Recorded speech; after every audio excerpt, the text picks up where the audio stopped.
Halo guys, balik lagi sama Mimin. Kali ini Mimin bakal membawakan alur cerita manhwa baru yang rilis pada Februari tahun 2025. Sekali lagi Mimin ucapkan terima kasih buat kalian yang sudah support Mimin hingga sekarang.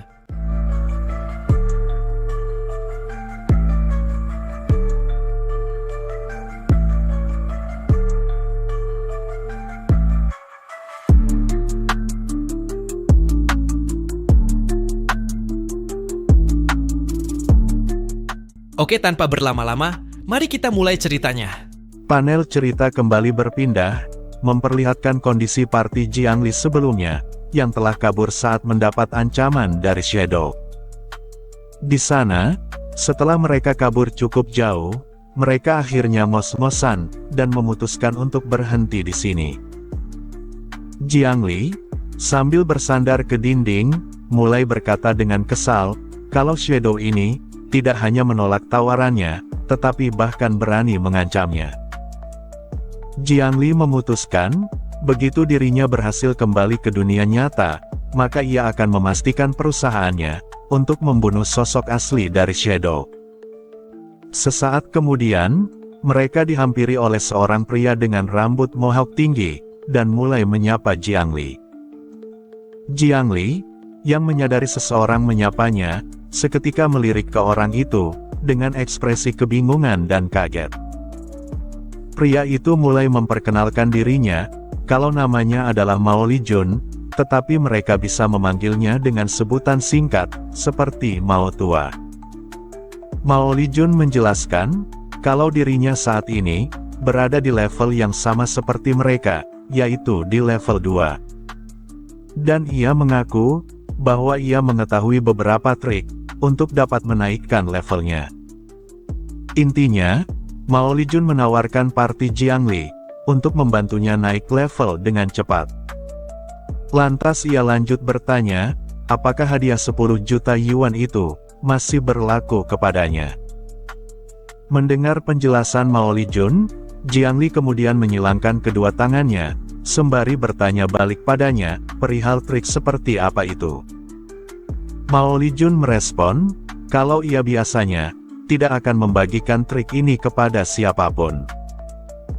Tetapi, karena yang meminta adalah saudari Jiangli atau Lizzie, maka untuk menunjukkan kejujurannya, Mao Lijun akan membuat satu pengecualian untuknya. Mao Lijun melanjutkan, kalau saat ini, jika Lizzie ingin naik level secara efisien, maka Lizzie harus memasukkan ke-5 poin atribut awal ke dalam agility atau kelincahan. Dengan begitu, kecepatan lari mereka akan penuh, dan saat menghadapi monster nantinya, mereka bisa berlari lebih cepat dari monster crawler yang susah mereka hadapi. Mao Lijun berharap bahwa Lizzie dapat mengerti akan penjelasannya. Setelah menyadari bahwa kuncinya terletak di agility atau kelincahan, Lizzie kemudian melotot terkejut, menerima sebuah ilmu baru dari Mao Lijun. Lizzie lantas lanjut berkata sial di dalam hati, kalau rupanya, seperti itulah cara kerja dari game terkutuk ini. Lizzie cukup menyesal, karena 5 poin penting yang ia dapatkan, malah semuanya ia masukkan ke dalam strength atau kekuatan.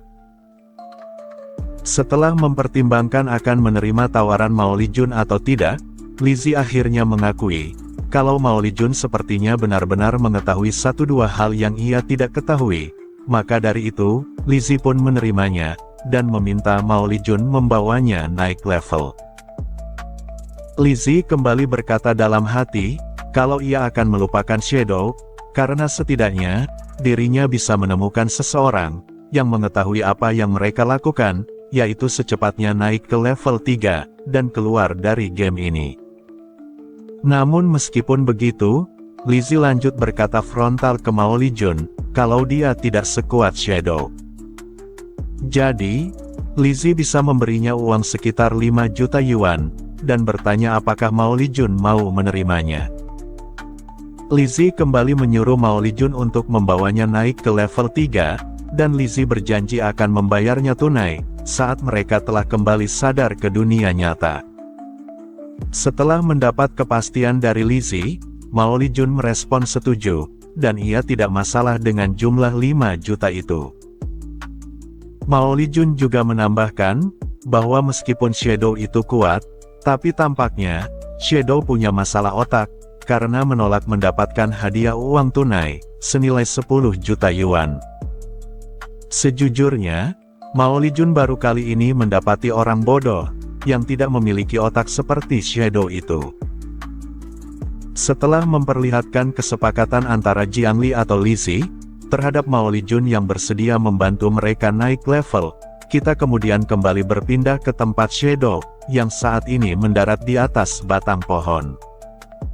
Shadow berhasil kembali ke tempat bos monster itu, dan melihat The Damned, yang masih menyerap jangka hidup sambil berdiri. Shadow kembali berkata dalam hati, bahwa seperti yang ia duga, bos ini telah berevolusi, dari kelas bronze ke tingkat silver. Hal itu ditandai, dengan tubuh The Damned yang diselimuti kabut abu-abu, tetapi rupanya, dia masih ingin berevolusi ke kelas berikutnya.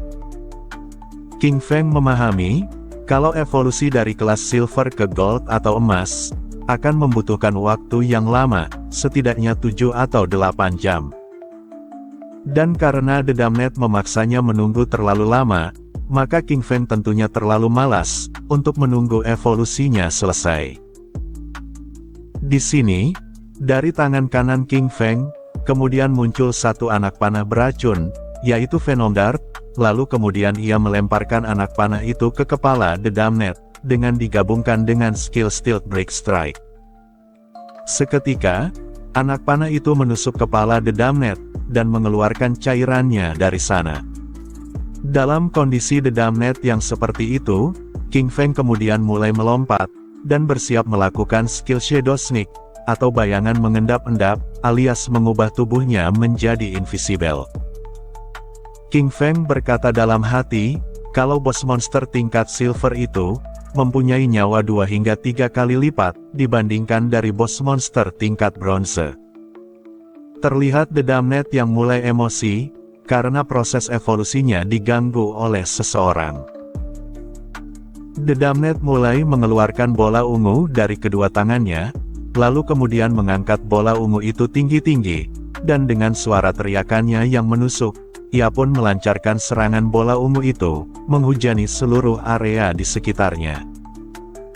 King Feng yang masih bersembunyi, mengaku kalau untuk menghabisi nyawa The Damned ini, maka ia membutuhkan 2 atau 3, dari anak panah Venom Dart yang ia miliki. King Feng terus menghindar serangan hujannya, dengan menggunakan kemampuan kelincahannya yang mantap.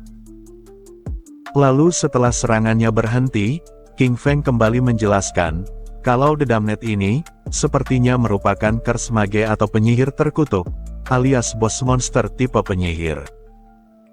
Sebagian besar skillnya, adalah serangan area, dan memberikan damage yang tinggi, bagi apapun yang terkena serangan itu. King Feng lanjut berpikir, setelah melemparkan anak panah Venom Dart, King Feng bersyukur segera mundur dari sana. Ia nyaris tidak lolos, dari jangkauan serangan areanya yang luas. Kalau saja King Feng terkena satu serangan barusan itu, maka dengan nyawa dan pertahanan yang King Feng miliki saat ini, ia pasti sudah mati duluan. Setelah The Damned berhenti, matanya kembali menyala, dan sekali lagi mengeluarkan bola ungu tersebut di atas kepalanya. Serangan kedua kembali dilancarkan, dan itu mengenai area yang lebih luas lagi. King Feng, sembari menghindari hujanan serangannya, dia berencana di dalam hati, untuk menunggu hingga cooldown Stealth ini berakhir, lalu lanjut melancarkan serangan, saat bos monster itu sedang tenang. Dan segera setelah itu, King Feng perlu mengaktifkan Stealth lagi, untuk keluar dari jangkauan serangannya yang merepotkan. Nampak The Damned yang gemetaran, berhenti memberikan serangan, dan hanya bersuara tidak jelas. Melihat kesempatan emas ini, King Feng dalam mode invisible-nya langsung melesat, dan mengetahui sekaranglah waktunya. King Feng kembali mengeluarkan anak panah Venom Dart, lalu ia lemparkan dengan Stealth Break Strike lagi, yang membuat anak panah itu tertancap hebat, dan memberikan damaging rentan, yaitu 659 damage saat tertusuk. Dan saat menancap ke kepalanya ini, Venom Dart kembali memberikan serangan beruntun, yaitu 219 damage per detiknya. The Damned kembali meringis kesakitan, menyadari dirinya sudah terpojok. The Damned lalu mulai merangkak, dan hendak kabur dari hadapan King Feng. King Feng paham, jika nyawa seekor monster hampir habis, maka monster itu akan kabur dari lokasi. Bagi King Feng, ini merupakan tindakan yang bagus bagi The Damned, daripada melakukan perjuangan yang sia-sia melawan dirinya.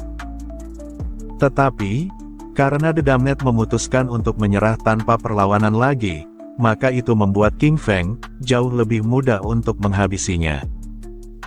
King Feng muncul di atas kepala The Damned, dan berhasil menusuknya dengan backstep, menggunakan panah beracunnya. Sehingga, panel sistem kembali muncul, dan memberitahukan King Feng, bahwa ia telah berhasil membunuh Curse Master atau The Damned, yang berada di kelas Silver. King Feng telah memperoleh 1.800 poin pengalaman, dan sistem mengucapkan selamat padanya, karena King Feng langsung naik ke level 5. Sistem juga memberikan selamat padanya, karena berhasil memperoleh 4 poin evolusi dari monster ini.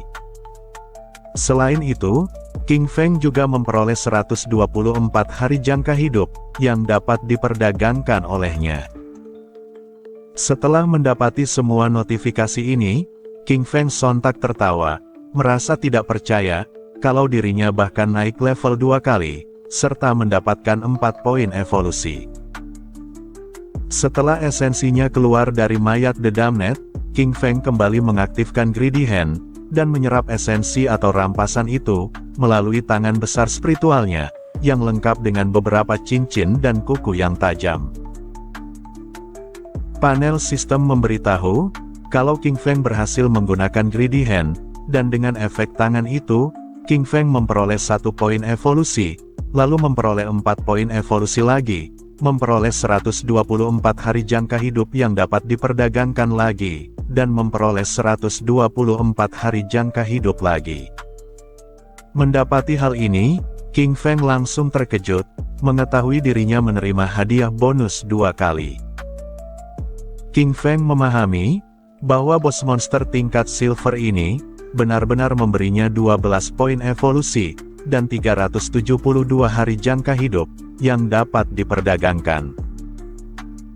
Setelahnya, panel sistem kembali muncul, dan memberikan informasi, memicu efek tambahan dari Greedy Hand, maka salah satu barang rampasan King Feng, telah ditingkatkan kelasnya dari tingkat silver, ke tingkat gold atau emas. King Feng sekali lagi terkejut, bertanya apakah Greedy Hand ini, telah menjatuhkan lutingan tingkat emas. King Feng melanjutkan, seperti yang diharapkan dari Emerald Greedy Hand miliknya, ia memiliki peluang sebanyak 20%, untuk meningkatkan rampasan tambahan sebanyak 1 tingkat. Namun, King Feng sekali lagi merasa kesal, karena 7 atau 8 rampasan telah muncul, tetapi penyimpanannya, hanya punya 10 slot yang tersisa. King Feng tentunya tidak mungkin, setelah membunuh bos monster, ia lalu pergi lagi dari tempat ini. Sejujurnya, ini sungguh buang-buang waktu bagi King Feng. King Feng berharap, kalau monster The Damned ini, menjatuhkan cincin penyimpanan atau semacamnya. Jadi dengan itu, King Feng bisa mendapatkan lebih banyak slot, untuk menyimpan rampasan yang tersisa. Tetapi, saat ia sibuk memeriksa rampasan yang tersisa ini, King Feng lalu terkejut, mendapatkan sesuatu yang tidak terduga. Setelahnya panel kembali berpindah, ke party Wang Meng yang telah kembali ke kota pemula. Mereka berhasil diteleportasi dengan lingkaran sihir berwarna biru, dan kembali dalam keadaan selamat. Lizzie di partinya, yang merupakan seorang penyihir, langsung menghela napas, merasa sangat bersyukur, bisa kembali hidup-hidup di kota pemula. Pendeta kemudian mengucapkan terima kasih ke bos Wang Meng, karena berkat kepemimpinannya, mereka berhasil mencapai level 3, dan kembali ke kota dengan selamat. Lizzie juga berteriak setuju, mengaku kalau Wang Meng terlalu kuat. Namun, meskipun mendapat pujian dari rekan partinya, Wang Meng merespon pujian mereka, dengan mengatakan kalau mereka dapat berhasil, berkah kerja keras mereka bersama. Di sini, Lizzie kemudian lanjut berkata dengan wajah yang memerah, kalau sayang sekali, ia tidak bisa menambahkan jagoan itu, sebagai teman di daftar pemain. Lizzie berpikir, mungkin karena waktu itu dirinya berlumpur, jadinya si jagoan itu, membenci dirinya yang bau. Lizzie nampak kecewa, karena tidak mendapatkan informasi apapun tentangnya. Begitupun dengan pria di depannya, yang memberikan tanggapan, kalau itu memang benar, saat itu mereka masih berlumpur, jadi mereka merasa tidak enak, untuk mengambil kontaknya. Lalu yang lain menambahkan, jika Lizzie saat itu mengenakan perlengkapan dari Monster Sprint Predator, maka mungkin jagoan itu akan menyetujuinya. Panel sistem leaderboard kembali muncul di atas mereka, dan memberitahukan update terbaru, perihal pemain teratas saat ini. Di nomor 1, terdapat alias Shadow dengan profesi assassin, yang telah mencapai level 5. Lalu di bawahnya masih tetap Wang Meng dengan profesi warrior, yang telah mencapai level 3, dan lanjut Balala dengan profesi warrior juga, yang juga masih berada di level 3. Melihat papan pencapaian itu, semua pemain langsung terkejut, mendapati bahwa Shadow telah mencapai level 5. Mereka hanya bisa berkata apa, bagaimana bisa orang itu melompat langsung dari level 3 ke level 5 dengan waktu yang singkat. Pria ini bertanya, apakah Shadow telah membunuh bos monster yang sangat kuat? Pria botak di sebelahnya menanggapi, bukankah ini baru 10 menit yang lalu, sejak dirinya melihat orang itu menjual barang-barang penting seperti perlengkapan. Lantas bagaimana bisa dia bisa naik level 2 kali secepat ini? Sementara pria dengan alis tebal berkata, bahwa tahun ini, adik perempuannya telah berusia 18 tahun. Ia sangat berharap orang penting seperti Shadow menyukai adik perempuannya, sehingga ia mungkin mendapat keuntungan, dan bantuan untuk naik level sepertinya. Yang lain merespon perkataan pria ini, dengan menegaskan kalau itu mustahil, karena Shadow itu, bahkan telah menolak menerima uang 10 juta yuan. Jadi mana mungkin, Shadow akan tertarik pada adik perempuannya.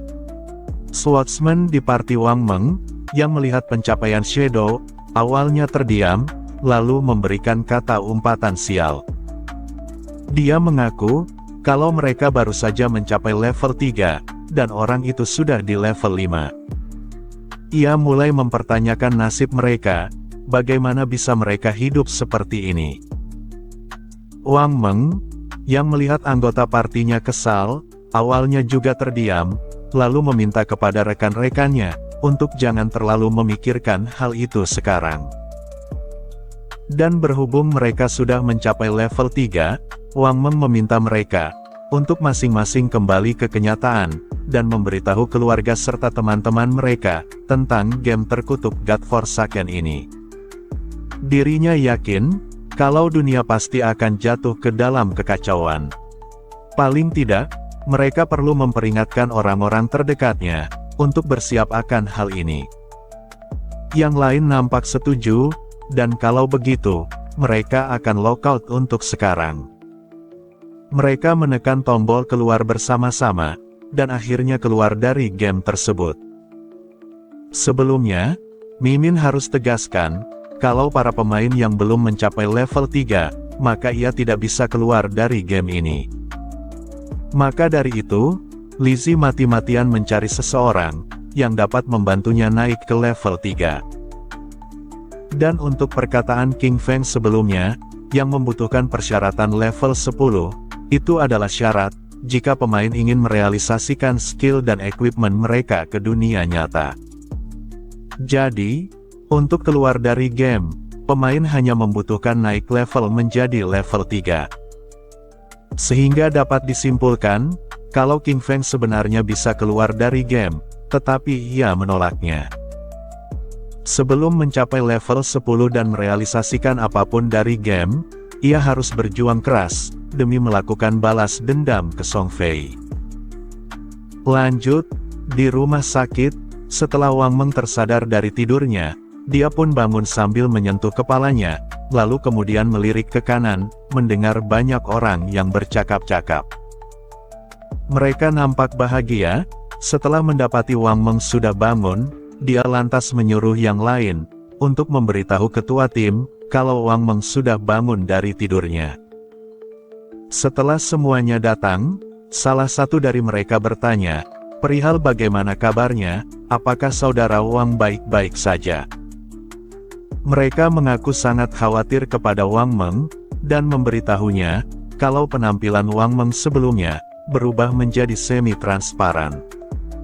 Temannya memberitahu Wang Meng untuk jangan menakut-nakuti mereka. Bukankah kemarin ia sudah bilang pada Wang Meng untuk beristirahat saja dan menyerahkan tugas mengawasi tersangka itu kepada teman-temannya.